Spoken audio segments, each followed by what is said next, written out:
Good morning from Bagdogra. Bagdogra থেকে কালকে রাতে যেই হোটেলে স্টে করেছিলাম, তো সেই হোটেল থেকে আমরা বেরিয়ে গেলাম এখনো পর্যন্ত। তো আজকে যতটা এগোবো ততটা পাহাড়ের ওপরে উঠতে শুরু করব। তো কিছুটা গেলেই হয়তো মোটামুটি 5-10 কিলোমিটার গেলেই হয়তো পাহাড়ের রেঞ্জও দেখতে শুরু করব। তো আজকে আমাদের বেসিক্যালি ডিস্টেন্স আছে নিয়ার অ্যাবাউট 74 থেকে 80 কিলোমিটারের মতন, যেটা কি না লামাহাটা। তো এগোই, সামনে পেট্রোল পাম্প থেকে পেট্রোলটা ভরে নিয়ে তারপরে আরো পাহাড়ের উপরের দিকে উঠবো। চলো এগোনো যাক।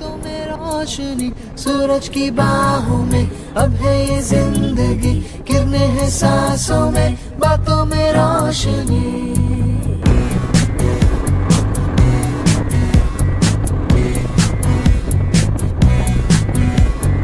जो ही बदली दिल की ताल है।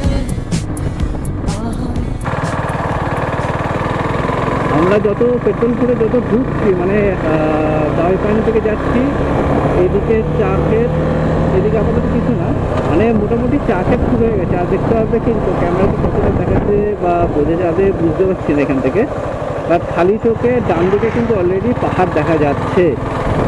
ক্যামেরা आया एक ख्याल है, आहा पाते हमें जिंदगी एक बार, क्यों न करे कोई हम इसका प्यार, जाने किसका है हमें इंतजार, कि जिंदगी यही है और यही।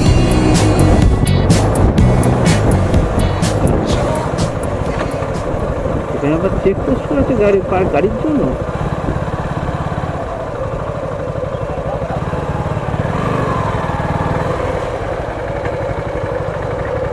10 টাকা করে টিকিট এখান থেকে উঠবে।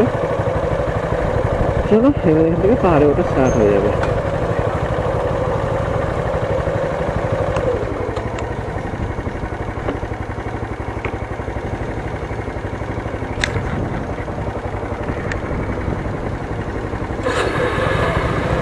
ফার্স্ট আর সেকেন্ড গিয়ার রাখবি।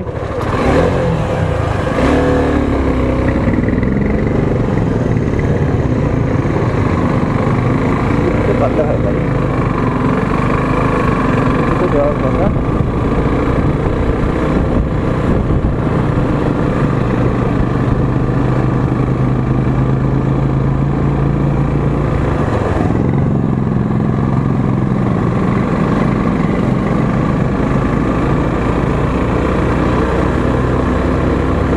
পাহাড়ি রাস্তা অলরেডি আমরা চালু।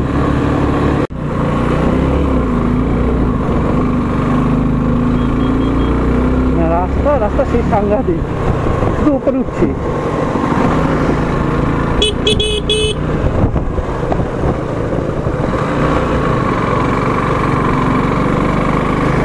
এটা কোনো একটা শহর, এটা ঘুরতে আগে তারপরে জানবো। আমি জানি না, দার্জিলিং আমি আমার লাইফে ফার্স্ট টাইম আসছি, তো সেক্ষেত্রে কোনো এক্সপেক্টই করি না যে আমি সব কিছু জানবো। তো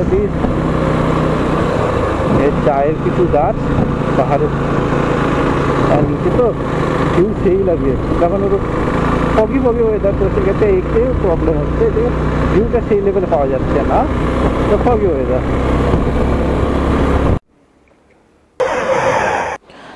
ভাই সাহেব, রাস্তায় যেতে যেতে হয়ে যায় আমার সাথে একটা বিরাট একটা অ্যাক্সিডেন্ট। পিলিয়ন নিয়ে রাস্তার একধারে একটা ড্রেনের মধ্যে গাড়ি উল্টে যায়।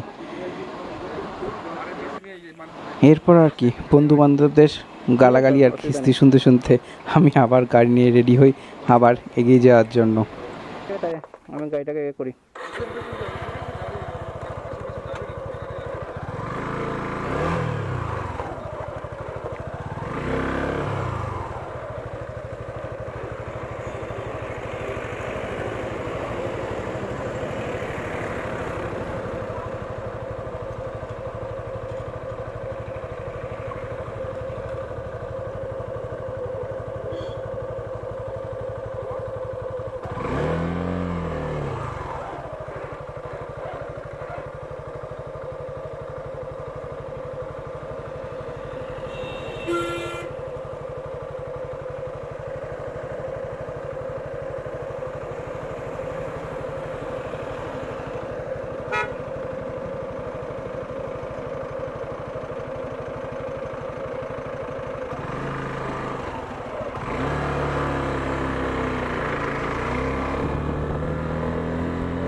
লাভ রোহিণী। ও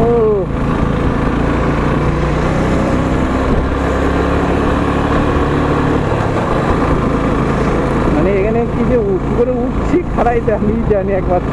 সব ক্লিয়ার নিয়ে তার মধ্যে আবার ব্যাগ টপ আপ সব আছে। লেভেল লেভেল রাস্তার মানে যত উঠছি তত তো হাইট বাড়ছে আরো। তো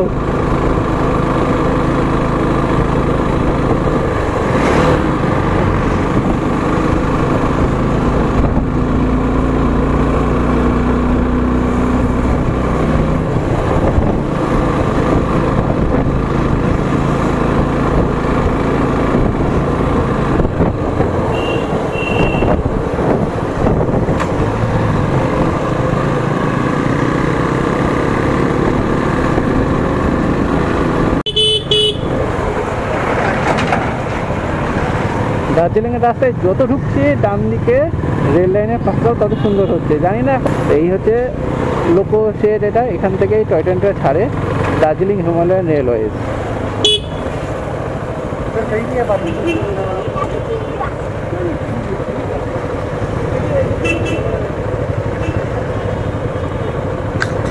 সময় ঠিক পাক্কা 12টা। তো মোটামুটি আমরা চলে এসেছি কার্শিয়াংয়ে।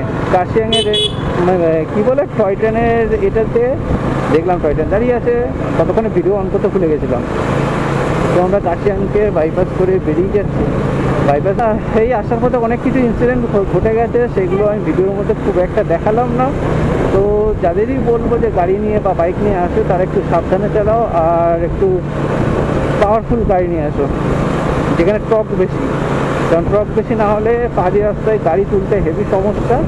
হয়তো নেমে যাবে উঠে গেলে, কিন্তু ওই তোলাটাই হচ্ছে সবথেকে বড় ইস্যু। আর ফার্স্ট গিয়ার সেকেন্ড গিয়ার ছাড়া কোনো গাড়ি না চালানোই বেটার, কারণ উঠবে না, না চালানো থেকে উঠবে না গাড়ি। তো সেক্ষেত্রে আর একটু ডিস্টেন্স মেনটেন করে চলা সবথেকে ভালো। তো সামনের দিকে এগোনো যাক। ইনসিডেন্ট হয়েছে অনেক কিছু, সেগুলোকে সল্ট আউটও হয়ে গেছে, আবার বেরিয়েও গেছি আমরা। বাট এই যে লাইনটা আছে এই লাইন থেকে টয় ট্রেন চলে, এটুকুনি জানলাম এই লাইন থেকে টয় ট্রেন চলে। আর যত উপরে উঠছি ঠান্ডা ঠান্ডা একটু ফিলিংটাও খুব সুন্দর লাগছে। এবার এগোই সামনে, আর যেখানে থাকবো পরে থাকবো জানি না, ওখানে গিয়ে দেখবো খুঁজবো তারপরে স্টে নেবো। তো এগোই আস্তে আস্তে।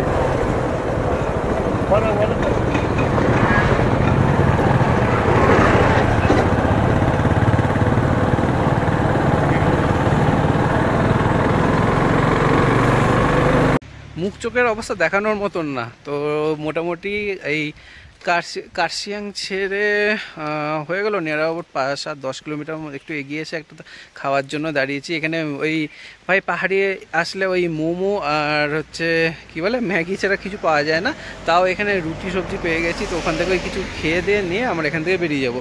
তো দেখি আগে, পরিস্থিতি খুব খারাপ। আর এখানে তো গাড়িগুলো ব্যাক সাইডটা তো সেই ও পাইন ফরেস্ট পুরো এটা।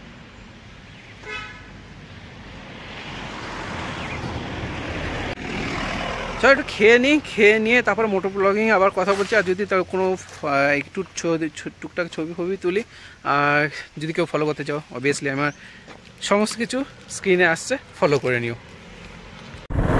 ঘড়িতে টাইম এখন হচ্ছে 1:29, মানে 1:30 বেজে গেছে প্রায়। আমরা এখান থেকে জাস্ট একটু লাঞ্চ করে বেরিয়ে গেলাম। এখন আমরা জাস্ট ঢুকলাম জোরবাংলো। তো এই জোরবাংলো ক্রস করে চলে যাবো আবার সেই সেম জায়গায় দাওয়াইপানির দিকে। আপাতত ঠিক করা আছে, বাট জানি না, যদি ইচ্ছে যদি না করে দাওয়াইপানিতে থাকতে তাহলে হয়তো অন্য কোথাও থাকতে পারি। তো সেক্ষেত্রে তোমরা ভিডিওর সাথে থেকো, তাহলে পরবর্তীকালে যেখানে যাচ্ছি বা যেখানে থাকছি তার যে ফুল ডিটেলস সব কিছু তোমার সাথে শেয়ার করতে পারো। চলো ততক্ষণে এই একটু পাহাড়ি রাস্তায় সুন্দর সুন্দর পার্কগুলো একটু মজা নিতে নিতে আস্তে আস্তে গাড়ি চালাতে যায়। আর একটা কথা হচ্ছে এখন টোটালটাই ফগি ওয়েদার হয়ে আছে, জানি না কেন, বাট মোটামুটি সকাল থেকে ফগি ওয়েদার হয়ে আছে। চলো সে যাই আগে, তারপরে কি আছে না আছে কোনো কাছে তোমাদের সাথে সেই নিয়েও কথা হচ্ছে।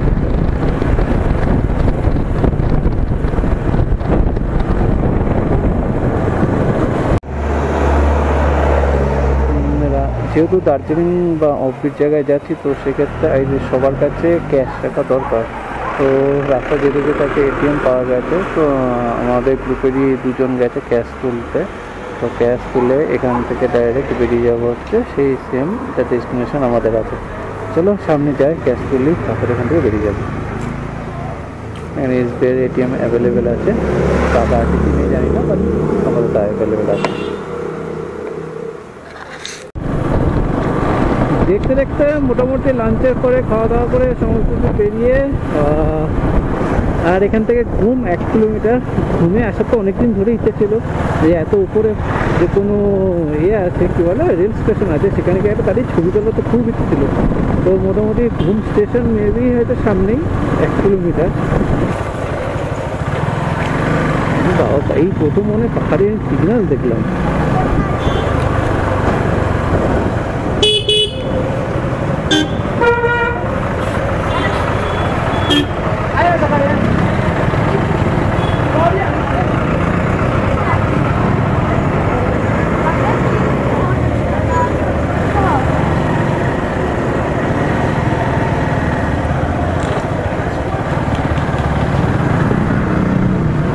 ঘুমের আগে থেকে মনে হয় দেখে গেলাম, যা ঘুম স্টেশন আর দেখা হলো না।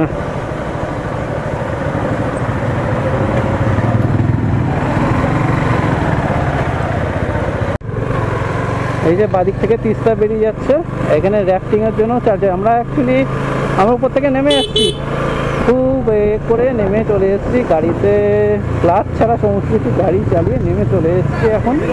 এখন যাবো অনেক দূর, এখনো 50 কিলোমিটার মতন বাকি আছে। তো যাই আগে,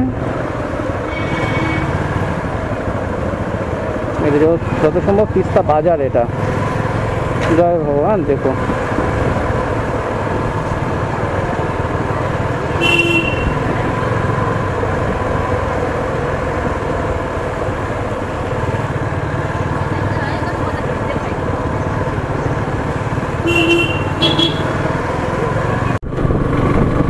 এখন ঘড়িতে সময় ঠিক 4:30। এখান থেকে আমরা এখন যাচ্ছি লামাহাটার দিকে, কারণ একটু আগে দাওয়াইপানিতে যাওয়ার কথা ছিল ঠিকই, কিন্তু ওয়েদারটা এতটা খারাপ, তো সেখানে আর কোনো যে রাস্তা থেকে দাওয়াইপানি যাওয়া হয় সেই রাস্তাটা এতটা অফরোডিং হয়ে যাচ্ছে, তো আর তার মধ্যে কাদা আর হচ্ছে পাথর বড় বড় টুকরোগুলো, তো সেই জন্য ওই রুটটা চেঞ্জ করে আমরা দাওয়াইপানিটাকে স্কিপ করে ডাইরেক্ট ওখান থেকে আমরা বেরিয়ে যাচ্ছি লামাহাটার দিকে। তোমাকে কোন লাগা ভিডিওতে কতটা জাস্টিফাই করতে পারছি জানি না, কিন্তু রাস্তা কিন্তু দার্জিলিংয়ের বিভৎস লেভেলের ঢাল, বিভৎস মানে বিভৎস।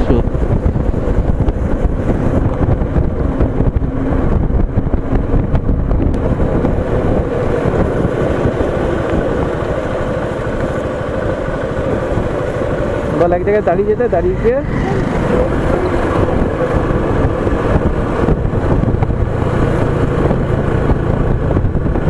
আমার রেনকোট উপরে আছে একদম, মানে আমাদের দুজনে।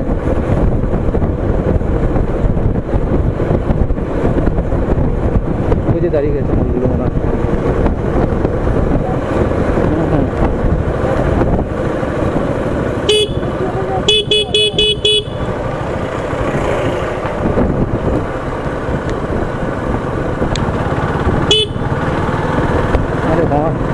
পাহাড়ি এলাকায় আমরা যে জিনিসটাকে ভয় পাই ঠিক সেই জিনিসটার মধ্যেই কিন্তু আমরা পড়তে চলেছি কিছুক্ষণের মধ্যে। সাথে দেখো তোমরা, এদিকে বৃষ্টিটা হয়ে গেছে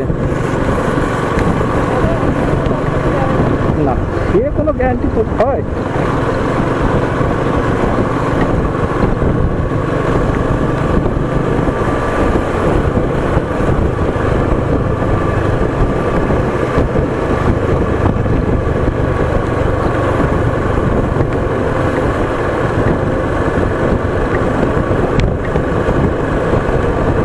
ওখান থেকে বেরিয়ে এসে ডাইরেক্ট একদম এমন জায়গাতে যাচ্ছি, মানে সে আবার বৃষ্টি শুরু হয়ে গেছে এই ঠান্ডার মধ্যে। আবার এমনিতে ঠান্ডা, আমাদের আবার বৃষ্টি শুরু হয়ে গেছে, এই একটা সমস্যা।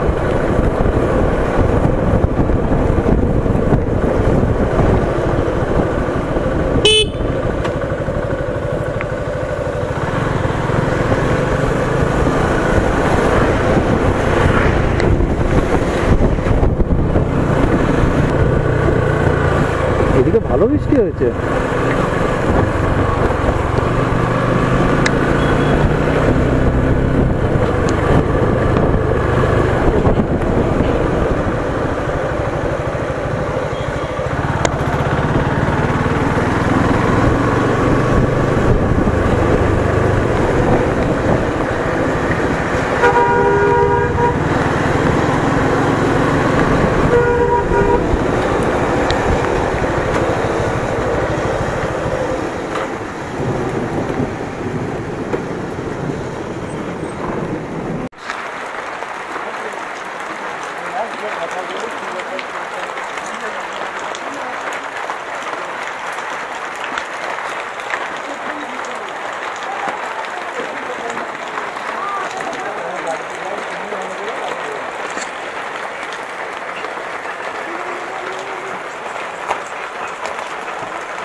ভাই যেতে যেতে সেই বৃষ্টি, ঘ্যামা বৃষ্টি, বরফ হচ্ছে, স্নোফল না এখানে অ্যাকচুয়ালি শিলাবৃষ্টি হচ্ছিল। তো দেন একটা জায়গায় দাঁড়িয়েছি, দাঁড়িয়ে জাস্ট এই ভিউ, এইদিকে পাইন ফরেস্ট, ঠিক এমন জায়গায় বৃষ্টি হয়েছে যাতে অন্তত দাঁড়ানোর জায়গা পেয়েছি, আর সব দাঁড়িয়ে আছে।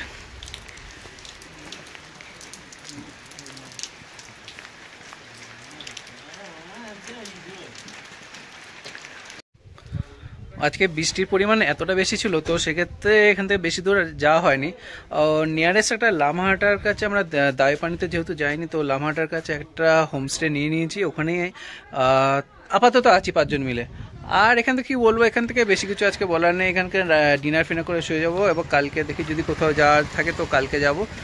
আর হোমস্টের পুরো ডিটেলসটা দেখিয়ে দিচ্ছি, আর এমনি ডেসক্রিপশান বক্সে আমি এমনি দিয়ে দেবো। আর বেশি কিছু বলার নেই। গাড়ি ফাড়ি ঠিক আছে আপাতত। আজকে একটা বড়সড় অ্যাক্সিডেন্ট করেছি, সেটা বাদ দিয়ে সমস্ত কিছু ঠিক আছে। আর ভিডিওটা ভালো লাগলে লাইক, শেয়ার আর কমেন্ট একটু করে দিও। Thank you.